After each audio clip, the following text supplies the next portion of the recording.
with mine.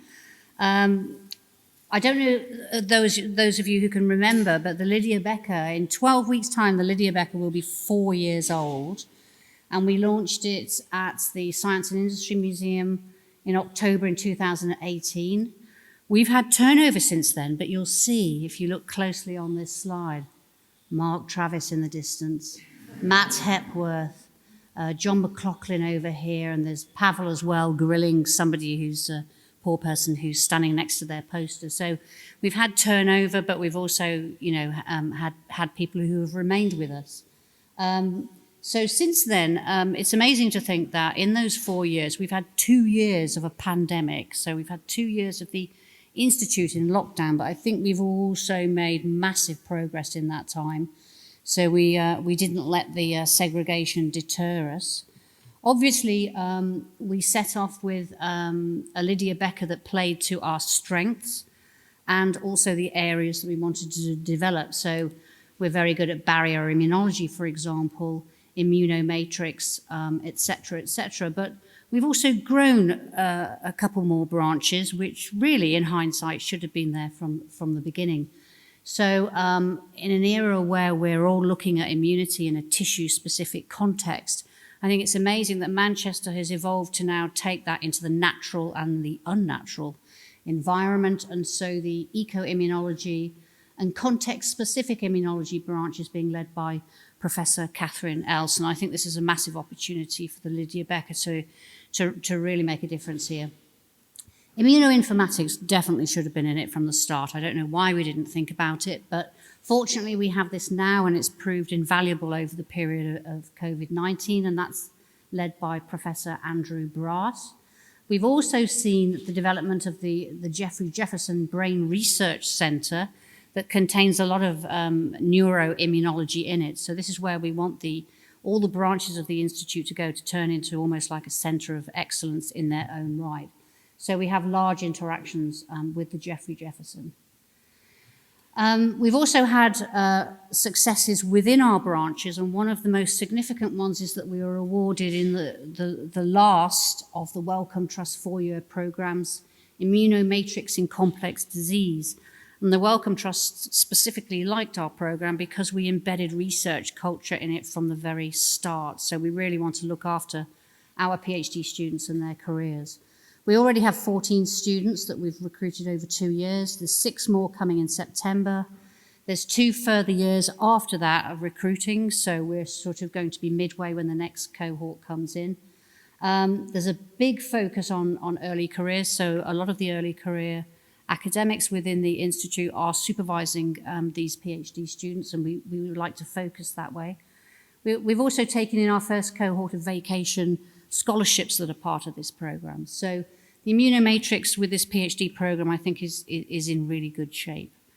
Now, to highlight what we can do as an institute, I can't not mention that we've gone through a COVID-19 pandemic. And this is where the Institute really came into its fore by everyone swooping around, working together to deliver what was the first longitudinal sampling and study of COVID-19 patients across their disease trajectory. It was amazing how quickly all of these over 100 individuals came together with immunologists, but also phlebotomists, research nurses, research technicians, and clinicians at all of our major teaching hospitals. And we really did work as a seamless group. It's not easy to deliver longitudinal samples from admission all the way through the hospital journey and out into the community at 3, 6, 9, and 12 months. It was a massive undertaking. And this was delivered by the willingness of the clinicians who basically worked free of charge. There's one sat there that I'm going to embarrass, Sean Knight. Sean, it was a godsend. We simply could not have done this without him. So I'm going to interject John's talk at this point, seeing as I've mentioned the CIRCO study as it was known then. The CIRCO study collected patients at admission, followed them daily all the way through to whether they were released or not, and then 3, 6, 9, and 12 months. We also collected their pre- and post-vaccination status, which means we're now looking at the 12-month status.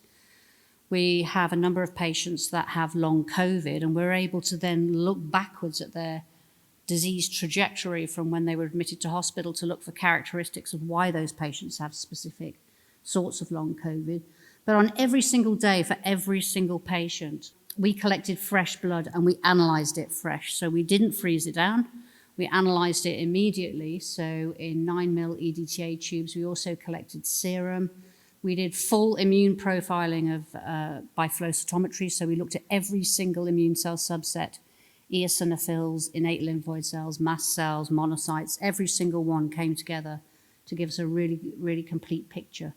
We also retained serum to do multiplex analysis. We still have whole blood Tempus tubes and RNA-seq tubes frozen down, so the legacy sort of carries on. We have a lot of samples that can be used. But even more importantly, the clinicians were able to collect all the clinical data surrounding our patients, and this shows you a really tiny snapshot of that. Every patient, we have age, gender, BMI, any comorbidities. We have their pharmacy. We're linked back to GP records. We know the biochemistry in hospital. We know exactly how much oxygen they required and when.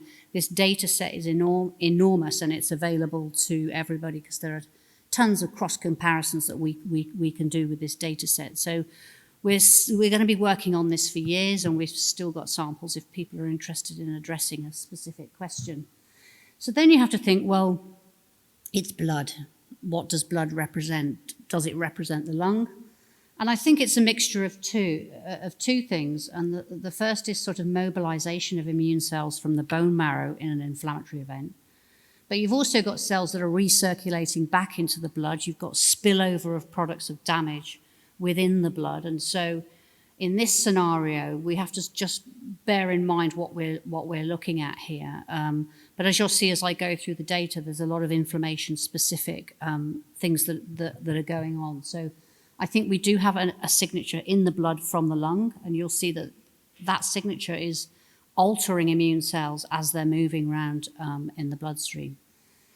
So if we look at the data in an unbiased way, this is the blood from a healthy person. We've got neutrophils, we've got B cells, we've got some T cells down here, CD14 positive monocytes. And then as you move across into mild, we've also got a moderate category in between, but I'm not showing that here. And severe, everything changes, especially if you compare the severe phenotype with the healthy phenotype. We have a predominance of neutrophils that have moved in time and space. So they are different neutrophils, and I'll talk about that in a moment. We've lost our T cells, we've lost our B cells. CD14 monocytes are still there. But oddly, we also have a population of eosinophils, and that's something that we don't know why what the eosinophils are doing at the moment. But generally in the blood, there's a profound change in the proportion of cells and their activity. And you can see that here, where this is a healthy control, and then you've got mild, moderate, and severe. The T cells go down, the B cells go down, innate immunity goes up, your neutrophils go up. So you've got a really big lymphopenia with an expansion of neutrophils. Now, obviously, our data is longitudinal. That turned out to basically look like spaghetti if you put it all on the same slide. So we have to show you examples of that spaghetti because we've got this now for 600 patients across a time course. In general, the moderates and the milds came in with a very low T cell count and recovered it, as you can see in these are separate patients, the different colours. They came in with very high neutrophils and it went down.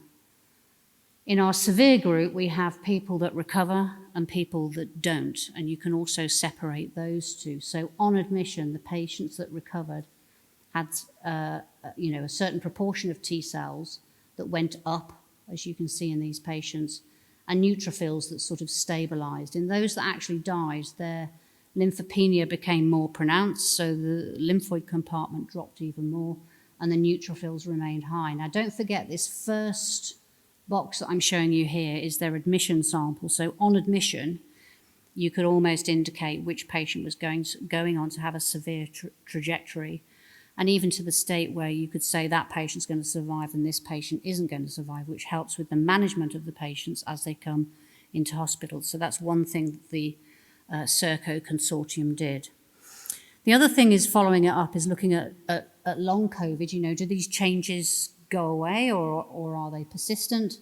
If we look at the frequency of CD101 low neutrophils, these are immature neutrophils, we've got a very high proportion of immature neutrophils on admission and at various time points during their hospital stay. But this is follow-up at 3 months, where a large proportion of the patients still have deficiencies in their neutrophil compartment.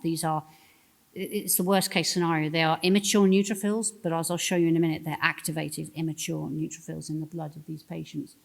And you can see there's quite a spread, and if you split that up a little bit, the highest ones are in those that have a severe disease trajectory. So this sort of implies that we perhaps need to modulate our neutrophil compartment a little bit. The other thing is the monocytes are abnormal in the blood. So usually you expect monocytes to sort of, do their sort of function fancy thing actually when they're in the lung. But what Lizzie Mann really focused on was the monocytes and found that a huge proportion in the blood were proliferating, Ki-67 positive neutrophils. You don't expect monocytes. You don't expect monocytes to actually be proliferating at this site. Again, if you split it up in mild, moderate, severe, it's worse in the severe group. And there's a correlation between that and what the hospital look on as inflammation in the level of CRP in the blood. There is a correlation between Ki-67 positive monocytes and CRP. And Musa Hanifa at Newcastle, she was part of our consortium with the MRC, and she too found these proliferating monocytes, but 6 months later by single-cell RNA sequencing. So it's nice to actually see that the data replicates across multiple cohorts. Jo and Madhvi, Jo's coming later with her baby, and Madhvi is here, did all of these functional assays and then sort of developed a way of categorizing the patients. And they found that long COVID sort of had 3 different phenotypes. One was a migratory phenotype. The second one was a continually activated phenotype. And this one over here is more of a regulatory phenotype with lots of IL-10 positive B cells, Tregs, etc. And if you look here with the breathlessness, the gray bar is normal chest x-ray with no breathlessness. There's not many gray bars in this middle group here. So we've sort of got a regulatory phenotype in long COVID, and we've got an inflammatory phenotype in long COVID, which suggests they might be amenable to therapeutic modulation when they're actually in the community. Obviously, this data is ongoing as the patients are coming back in. What else are we doing? So we published all that in Science Immunology. It got 135 citations in 1 year. We also published that we should be looking at anti-TNF therapy in the Lancet, and that got 455 citations. And funnily enough, NIH have now just reported a trial with anti-TNF, and there's a 40% reduction in mortality. So they've released that data before they've published it, so it'd be interesting to see that. But going forward, we still haven't published, it's still ongoing. There's still lots of ways that people can be involved. Sarah Harbach is here. She's been looking at the nasal reaction to COVID by using these filter papers that you shove up your nose, blot it, and then we do proteomic profiling, and just showing you snippets of the data. Interestingly, we find quite a lot of CRP in the nose. This is mild, moderate, severe, and all of those 3 put together. You can see that the CRP in the nose is there in the acute COVIDs, but not in the recovery of the healthy controls. You also see a change in type 1 interferon response genes like the OAS family 1, 2, and 3. Some of these are maintained in recovery, and so may be contributing to the long COVID phenotype. So OAS1 is high in acute and in recovery patients, less so with OAS3, 2, and it fully recovers in OAS3. But we've also got other things coming up that were noted in the influenza pandemic, which are type 1 interferon genes, the IFIT3 and the IFIT-M transcription factors. They are high in acute and downregulated. So we're also still investigating how the nose and the lung are linked together and what we can learn biomarker-wise from those profiles. We also haven't yet published the biomarker work that we're doing in the blood, and this is with proteomics, but also confirming it by Western blotting and ELISA. You can see that in COVID, there's an awful lot of MMP9 in the nose. This correlates with cleaved soluble syndecan-1, which is part of the endothelial glycocalyx that I show here. Pro-collagen 1's not so much altered, but we have a bit of an upregulation of fibronectin and an upregulation of hyaluronan, which again is part of the glycocalyx. So we can see sort of changes to the glycocalyx layer within the bloodstream of these patients, and we're now tracking that to see whether the coagulation ongoing problems these patients have go through into the long COVID scenario. The other thing we're doing is sort of looking at other early biomarkers. So we've collaborated widely with other hospitals, one of which is Papworth, where people go on to ECMO if they're particularly severe. And what they wanted us to tell them was, can we tell which patient to put on corticosteroids or not? Because some of them fared very badly when they were put on corticosteroids. And we found, and that we're publishing that with them, that if the patients come in with a very high level of nitrotyrosine, then dexamethasone treatment will actually improve their situation, whereas if they come in with a low and you start to give corticosteroids, it makes their disease actually worse. It makes the nitrotyrosine actually worse. So they're now taking that forward to look at nitrotyrosine levels, comparing these two points in their various patients. And this will also predict whether they go on to ECMO or not, because they want them to respond to the therapy. So obviously this has really embedded us firmly within the BRC. Our links with the Biomedical Research Centre, the NIHR Biomedical Research Centre, are increasing. And I'm not going to go through all of this, but we have links with every BRC area, many different people. Respiratory, the links are obvious, but musculoskeletal, we got the first Kennedy MB PhD program from the Kennedy. John Granger was the first one awarded 2.5 million Kennedy fellowship. But the list goes on. We've got links with cancer, biomarker, data science, and we're just about to develop something in fibrosis, as I'll quickly allude to in a minute. So what are we going to do going forward other than the day-to-day business of academics? We're developing several initiatives.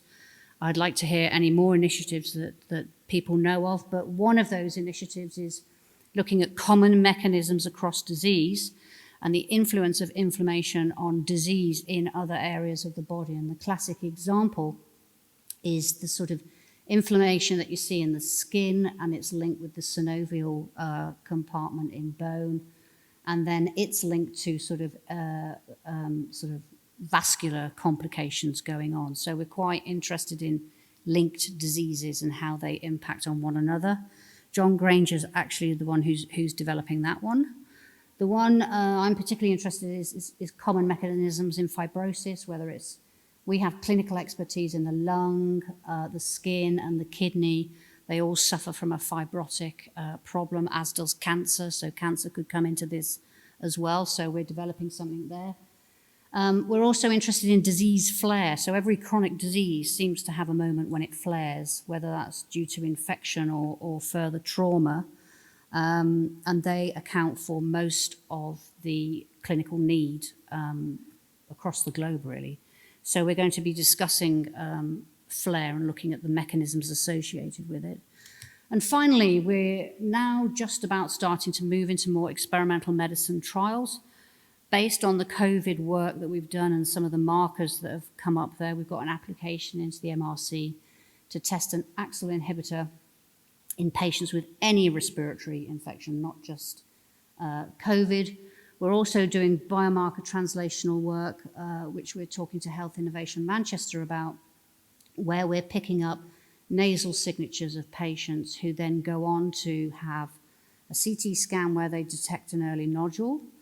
And those patients have then gone on to have curative surgery. And I'm just showing you 3 of the biomarkers we're working with here. And the Lydia Becker wants to have a sort of a methodology arm, in a way, that we're calling at the moment Translational Immunology Accelerator, but that abbreviation TIA is also the same for stroke. So we might need a slightly different acronym for that. But we want to take immunology to the masses, into areas where immunology currently doesn't exist. But more importantly, we want to standardize immunology across different diseases so that we can compare across them. So Manchester will build this massive data cohort of very richly defined patients where we can tap into them and look at commonalities across different tissues, which we can only do if we use the same flow cytometer and the same panels and the same way of defining different immune cell subsets. So I will leave it there, but please do, if you've got a burning issue or any initiatives you'd like the Becker to develop, that's what we're doing, is sort of the more teamwork type stuff. But thank you very much for coming.